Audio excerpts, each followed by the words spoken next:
so I think that everyone should be offended that someone would have the audacity to let out of their mind and into print such disgusting, ignorant comments about people.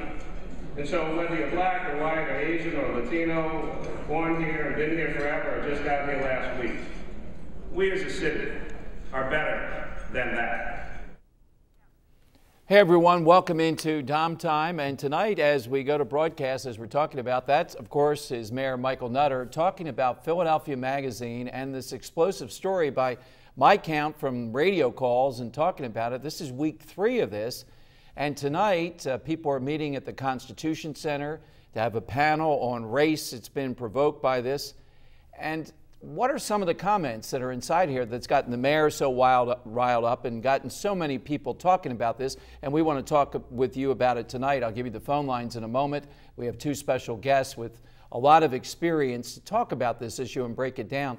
But I want to bring on screen for you maybe the comment out of this that most people have underlined and talked about from Anna, who the author Bob Huber says is a Russian emigre in Fairmount. She says, I've been here for 2 years. I'm almost done. Black shoes, skin color is an excuse. Discrimination is an excuse. Instead of moving forward, it's a shame. You pay taxes. They're not doing anything except sitting on porches smoking pot. Why do you support them when they won't work, just make babies and smoking pot? That's one of the people that Bob Huber quoted anonymously, just giving their first name in this story, that has now made its way to Matt Drudge and starting to make national news. You'll see it on cable TV this week. Joining us to break it down and to get their perspective on it, along with yours, are Mark Byers. Mark is a Philadelphia native, a marketing and entertainment manager. Mark, thanks for joining us tonight. Thanks for having me. And Chrissy Stanijev is a social media specialist, and Chrissy's a Temple University alumni. And I want to start with you, Chrissy, because you owned a house at 21st and Diamond, I guess, for about 5 or 6 years. I did. Now, 21st and Diamond, for people that are in Jersey or in the suburbs, whatever, is relatively near Temple. And I've lived in Philadelphia all my life, but I would say it's either in the 23rd or 24th Police District, which are high crime. They are. What did you find overall living there, and when you see this Bob Huber article and this conversation about race?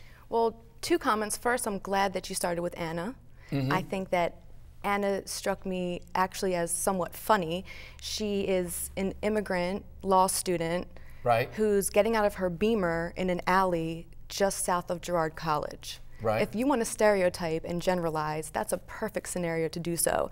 In what way are you supporting yourself to pay for your Beamer and your law school? Are you taking advantage of the system? Are you doing illegal things? It just seems to cast these stereotypes and these generalizations, to me, was actually funny coming from someone like Anna, who probably herself could be the victim of, poor generalizations just the same.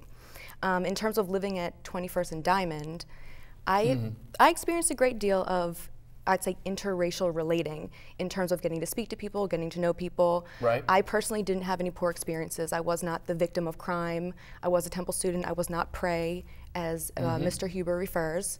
And I personally I've experienced some things that I would say were different from my own upbringing. Well, you're white. Is Huber have a point here? Is it hard for white people to talk about race? I've had him on, and essentially that's what he's saying. What's so I don't think it's difficult. About that? I don't think it's difficult to talk about race if you come from a place of respect. And you know interpersonal communications 101, which is it's not about what you meant to say, it's about how it's received.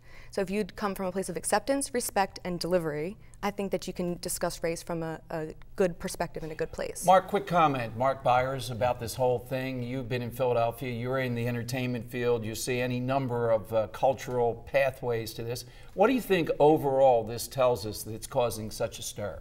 Well, I think when you come from that point of view, you're probably a racist yourself already. Who is? Meaning the woman that we were just discussing, her name Anna. Okay.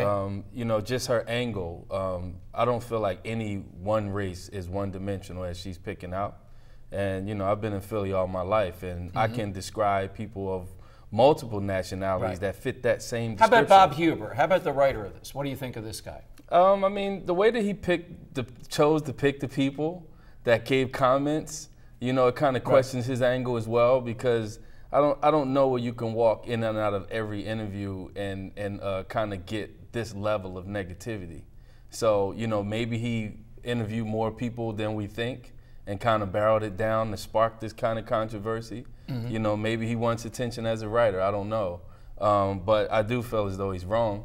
You know, I don't fit that description. All right. We're going to talk more with Mark and with Chrissy here, and we're going to get you in on the phone, 866-472-8868. Your overall take on this, and now the mayor of Philadelphia, we'll get into this next, has called upon the Philadelphia Human Relations Commission to rebuke Philly Mag and Bob Huber. That's next on DomTime.